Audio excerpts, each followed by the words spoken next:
Good morning, everyone. Today, we are going to continue the chapter 2 microorganisms, friend or foe. Last class, we have discussed about the different types of microbes, its harmful as well as useful aspects. Today, we are going to discuss about the main topics food poisoning, various methods of food preservation. Let us come to the topic. The first topic is food poisoning. So, you might have heard about sometimes after going for a party or any other gatherings, after having the food, when you reach home, automatically sometimes after 2 or 3 hours, you may feel some giddiness, stomach pain, and a headache, severe diarrhea, etc. So when you consult the doctor, they'll say sometimes it may be the food poison. So what do you mean by food poison? When you consume the food contaminated with disease causing organisms, or we can say pathogens, which release their toxins, and such types of foods are consumed, then it will cause discomfort and even it can lead to death. And such condition is called as food poisoning. And one of the main symptoms of food poisoning is pain in the stomach. And in severe cases, giddiness, vomiting, diarrhea, and it can even lead to death. So, how can we avoid the different cases of food poisoning? The main reason for food poisoning, maybe you may be keeping it, the cooking or preserving technique and all may not be proper. Or if the handling of the food may not be proper, that means you may be keeping the food open for some time, so the flies or other pathogens, bacteria, virus and all may enter into that one and they will multiply. So in the process of multiplication, they will produce the toxins. And that toxin containing food, contaminated food, when we are taking, it can lead to lead to food poisoning. So to avoid this such type of conditions, damage of the food or contamination of the food and all, the alternative method is we can preserve the food in different ways. So how can we preserve? That is, conventional methods also are there, chemical methods also are there, then packaging methods are there. So we will deal more in detail one by one. So mainly preservation, food preservation is most important part of the food industry. Especially you might have heard about the industries, that is Maggi noodles, then jams and jellies, then sometimes even the packets, the ready-made packets which are available in the form of ready to cook, like that way. So there and all, if any industry which is developed on the food products, means one and more important aspect in that is they have to process the food by preservation techniques. In our house also, we are doing this food preservation. We can make condatum, the food items which we can increase the shelf life, because some of the food items we'll get only in particular season, say for example mango, jackfruit and all. This same fruit will be produced in large amounts, so than the requirement, the supply will be more. So that time we can preserve it for future purpose. In our house, in our day-to-day activities and all, we are doing it by pickling or salting or making what we'll say the sugar candy, like different methods, or we can dry it. So this and all conventional method. And if we are going for large scale food production or preserving the food production and all, means we have to go for chemical methods. Chemical as well as the technological methods we have to use. So the chemicals, when we are adding the chemicals, the main process is some of the chemicals, if it even salt also, sodium chloride, sugar, glucose, sucrose. So all these are the chemicals. These chemicals, or vinegar, acetic acid, we can say. So all these things will inhibit the growth of bacteria or the microbes and increase the shelf life of the food. When we are cooking the food, when you are steaming the food, so the microorganisms, or when you are freezing the food, the microorganism, their growth will be prevented. And by boiling, it will kill the microbes. And when we are freezing it, it will prevent the growth of microbes. So there are different techniques, preservation methods we are following in our day-to-day life and even in commercial basis also. So one by one, we will deal with. So here before previous slide, I have shown the food poisoning, the definition, but the main symptoms you may come across with food poisoning is abdominal pain, then diarrhea, loose motion, then fever will be there, then nausea. Nausea means the feeling of vomiting sensation. It may followed by vomiting. Then malaise. Malaise means the tiredness. So all these are the main symptoms which may accompany with food poisoning, which can, even if not treated properly, means it can lead to death. So how can we avoid such types of food food poisoning, or how can we increase the food shelf life of the food items? What is made in our, or what is produced, or what can be is available in our house, and how can we preserve it for a longer period, and all those things. So first and foremost, it is in industries and all, not in our house and all. Even in house also, sometimes some people, they will use chemicals, but usually in industries only, main chemicals they are using is chemical preservatives, which are used in food preservations. They are main two categories are there, that is sodium metabisulfate, and sodium benzoate. These are the two which are used in mainly in pickle, jam, jelly, etc. So this chemical will kill the microbes which are present in, and at the same time they will not allow any other microbes again to fall on. Even if it happens to fall in, that also will be killed for a particular period of time. So that is why it is only for a particular period of time. That is why when we are taking the food from the industries and all food items, packed food items from the industries, you have to be very careful, because they will write there the expiry date, because that chemical can act only for particular date of after 6 months. Once you are open, means maybe after 6 months. So these chemicals will prevent the growth. Then the next one, it is in our common day-to-day life, your mother and all may be preserving the food item. So that is for that purpose we are using sodium chloride. Sodium chloride means our common salt or uppu. They are used as preservatives in our day-to-day activities. Then another technique, the vegetables or mangoes or gooseberries, lemon, etc. We can pickle it. So when we are pickling it, what actually we'll add salt, we'll add oil, and sometimes along with that we can add vinegar also. So here common salt as well as the vinegar, both it will act as a chemical itself. It is chemical. Vinegar, it is acetic acid. And common salt, it is sodium chloride. Along with that, oil also will add. So these three will, oil will float on the surface of the pickle. So it won't allow any bacteria or any fungus to get into that one, because it will prevent, it will act as a barrier. Then salt as well as the vinegar, they will prevent the growth of microbes.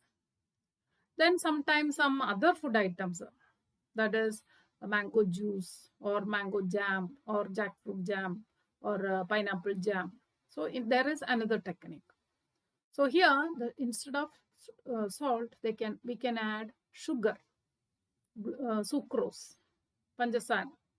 So this, when you are adding, they will remove the water. So even when you are adding common salt, even sugar also, the same procedure, because they will remove the water from the food items. Because wherever there is water, there only the microorganisms will survive. They will multiply.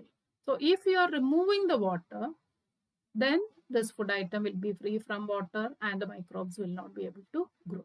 So the water content in the food, it can be removed by osmosis from the food item, from the mango, from the pineapple and all. It will be removed because it is more concentrated. Chemicals, either salt or sugar is more concentrated. So the water will be taken out from the food item. And this sugar as well as the common salt will enter into the food item. That will make unsuitable climatic condition for the microbes to grow inside. So here mainly sugar we are using for preserving the jam, jelly, squashes. And it will remove the content of water from this one. Then pickling, then etc.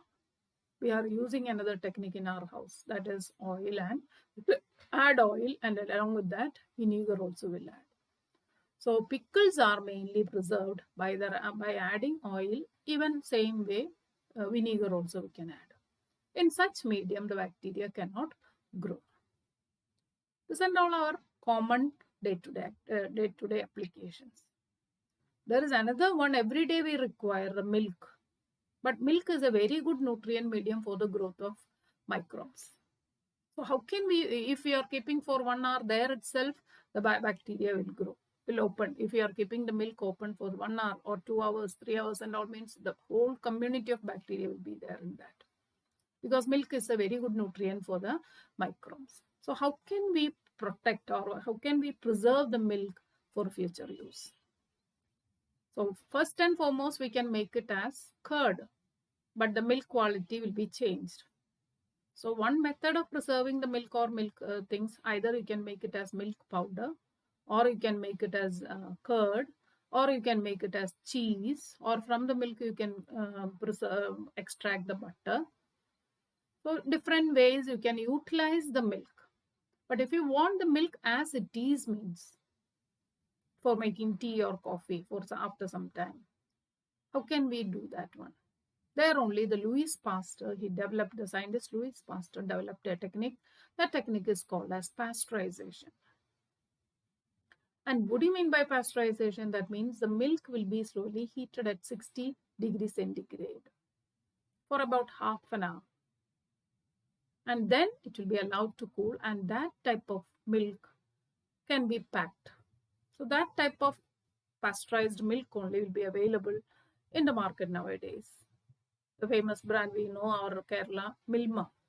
So Milma is pasteurized. Milma producing packed milk which is pasteurized. That means 60 degrees centigrade the milk will be boiled. Milk will be heated. And how long? 60 minutes, or approximately half, not 60 minutes, approximately half an hour, 30 minutes. Then it will be cooled and then packed. So once it is done, then the bacteria cannot grow. That is not, there is not for once if you open the packet, then there are expiry dates will be there. So Milma and all means within 2 days or within 1 day, you have to use it. That too, you have to keep it in the fridge. So even then we can use we can preserve that milk without losing its original quality. So pasteurization means it is a process of superheating and cooling the beverages. Beverages means here it is milk or many other drinks you can do it to kill the pathogenic microbes. It ensures the taste of the beverage such as milk without getting destroyed. Then another one, the food items which when we are making chips and fruits, etc. You have to pack it properly. Once you have made, you are adding salt or you are adding sugar, and then you are frying it or whatever it is, different ways you are pickling it, or you are making jam or squash. Then the next step is when you are packing it, it should be free from germs. And how can we pack this one? Packing also very, very important. There should not be any water in the packing cases or packing tins or packing cans. And at the same time, we have to remove the air present in it. Tinning or canning and all we'll say. If any amount of air is present inside that tin, means air also will carry the microbes. So this microbes will multiply within the tin, and when you when you open the tin, then the food item will be spoiled. So it should be packed in airtight containers. So absence of air will prevent the growth of bacteria and fungi. So in this slide, I have shown you the different preservation techniques. You can see the first one, you see the pickling. Mainly it is preserving the food items, even fruits, carrot, gooseberry, mango, etc. We can keep it in vinegar as well as in oil. So it will remove the water content, and the shelf life of that food product can be preserved for a long time. Second method is storing in airtight containers. That means the pulses, grams, nuts, dry fruits, etc. can be kept within airtight containers. Then vegetables, egg, milk, etc. we can keep it inside the fridge for cold treatment, because low temperature will not allow the decomposition or decaying, because the growth of the microbes will prefer a moderate temperature. So if you are decreasing the temperature, their enzymes will become inactivated. The enzymes which is present in the bacteria or virus or fungus and all will become inactivated, and it will remove the water, so hence they cannot survive. So they will remain inside that one. To a certain extent, it will not multiply, and it cannot produce toxic content. So it will freshness can be kept when it can be preserved when you are keeping in fridge. Then sometimes you might have heard about onakamin, like that. So the fish and meat products and all, we can add salt, and this will remove the water content from that, and you can dry it. Okay, salted fishes, salted meat, even after dry up, first you have to keep it in salt, then you have to dry it in hot sun, so the whole amount of water will be removed. Then now day-to-day life we are coming across, we can boil the water, we can boil the milk, we can boil the rice. So while doing this boiling process, the microbes will die, and you can keep it for some more time. Then candies or other jelly, jam, etc. we can preserve it by adding sugar. So these are the main common different methods. When you are asked, you have to explain with the example.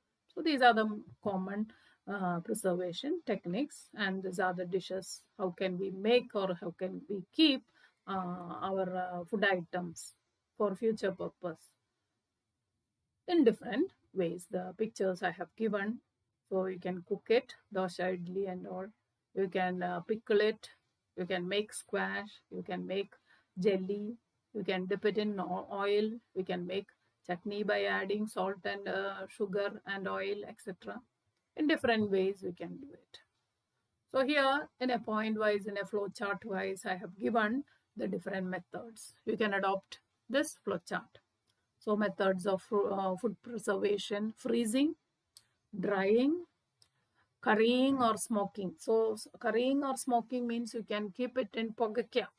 That is, some food items, copra and all, if you want to dry it, means you have to expose that one to the smoke. So smoke will, when it is heated, smoke will, along with the smoke, the water will be removed. Fermenting. Fermenting means milk into curd. It's a fermentation only. Then pickling, then making jams and jelly by adding sugar, and canning, airtight containers. So all these are the different various methods by which we can preserve the food items. So here also the different techniques in different way, by adding sugar, by adding common salt, by adding the chemicals, potassium, sodium benzoate, then use of vinegar oil, then use of by heating or by cold treatment, then airtight airtight containers without the exposure of water. Then when we move on to the next topic, another beneficial aspect of microbes. That is, they increase the fertility of the soil. And how can they increase the fertility? There are certain bacteria, nitrogen fixing bacteria, we can say. They will be inhabiting within the soil, within the root nodules of leguminous plants. There is a special characteristic feature that they will have a certain enzyme in their body.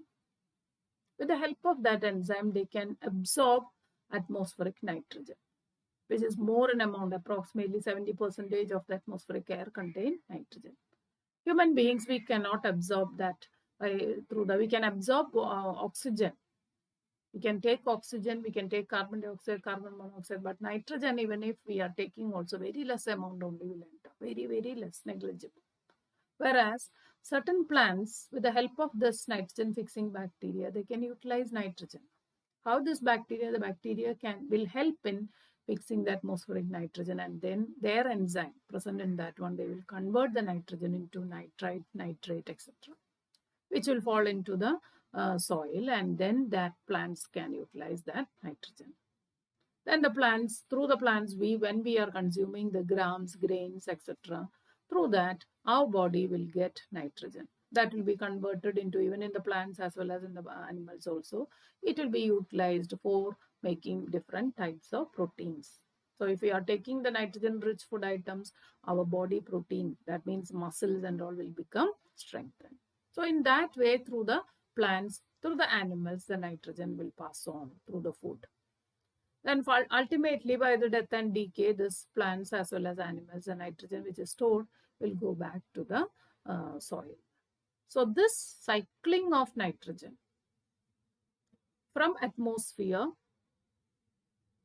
to the living organisms, then from there, by the death and decay, it will go back to the soil. And then again, with the help of certain other bacteria, denitrifying bacteria, the nitrogen will reverse or will return back to the atmosphere. So we can see a cyclical movement of nitrogen. Cyclical movement of nitrogen from atmosphere to the soil, then from the soil to the plants, then to the animals, then to the decomposers, and again it is going back to the soil.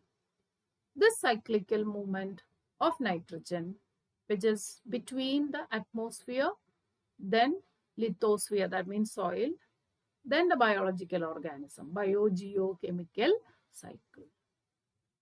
Bio means living organism. Geo means soil.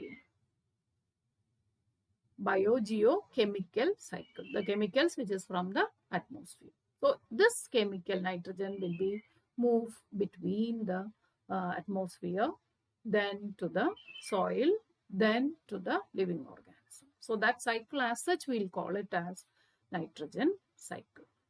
So here I will read out.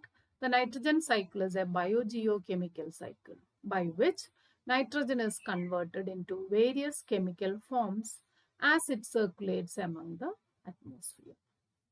So we'll move on to a flow chart. So here you can see the atmospheric nitrogen, which is present in the air. 70% of the atmospheric air consists of nitrogen. But we human beings cannot directly absorb that one.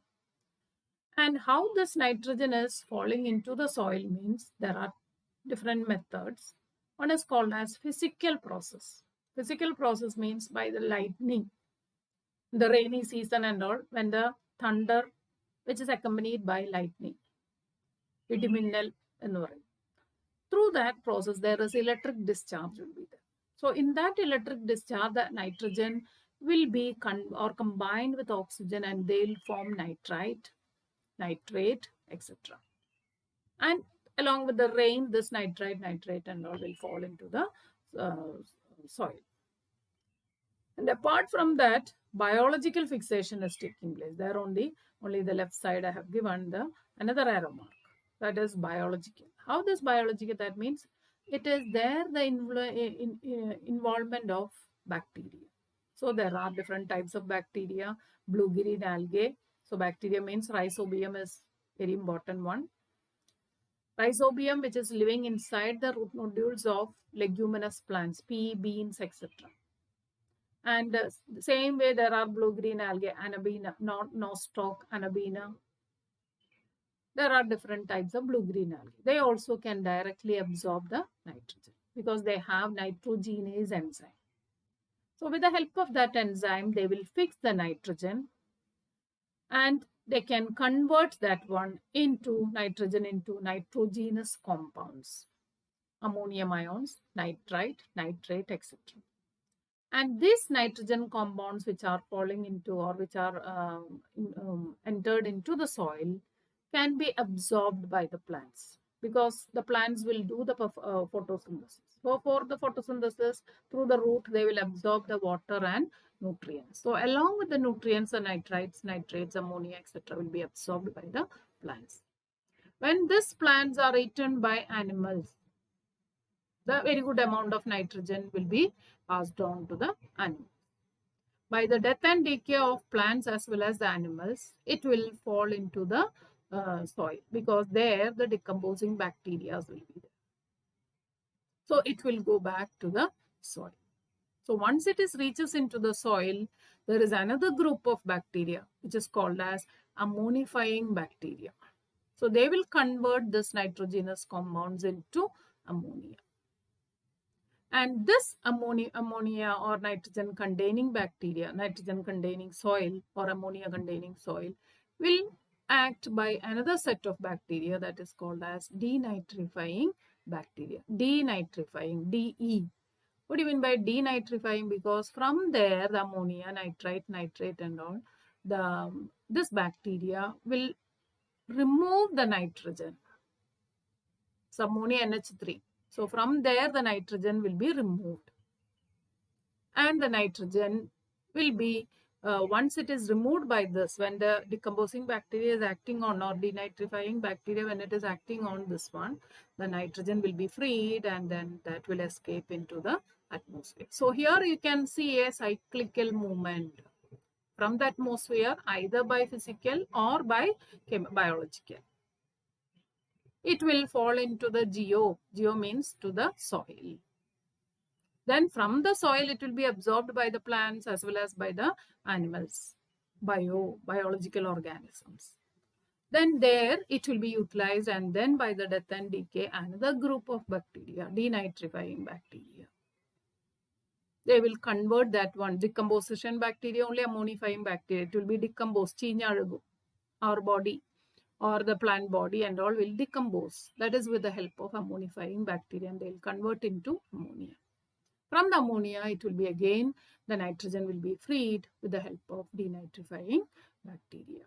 So the nitrogen which originally received from the atmosphere will be returned back into the soil. So with this, our second chapter will come to an end. So here, the last I am summarizing the steps of nitrogen cycle. The first one it is nitrogen fixation. In this process, atmospheric nitrogen is converted either by physical or biological, that means lightning, or with the help of nitrogen fixing bacteria, that is Rhizobium, Azotobacter, Nostoc, blue-green algae, into nitrite or nitrate.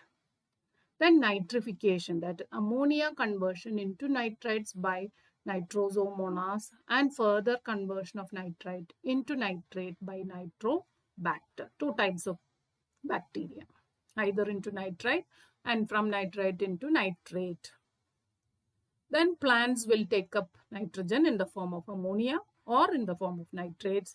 Then roots of plants absorb these nitrogenous compounds from soil and plants and use them to synthesize proteins and other compounds. Animals feeding on these plants get these proteins and then they will utilize for making the muscles and other proteins, etc., etc. Then the third step is ammonification. When the plants and animals die, the bacteria and fungi present in the soil convert this nitrogenous waste into compounds that can be used by the plants again. Then last step, it is returning of nitrogen, that is denitrification. Nitrates can be converted into nitrogen gas, which is released back into the atmosphere by certain groups of animals, microbes or bacteria, that is called as pseudomonas, which is coming under the category of denitrifying bacteria.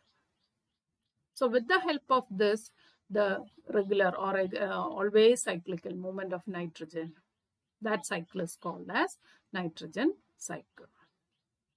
So with this, we have come into a conclusion, and we will move on, we'll summarize the topic. So the microbes, many microbes are useful, many microbes are harmful. So we have to we should aware of the use, we have to avoid the harmful microbes, and we have to encourage the growth of useful microbes. So thank you very much.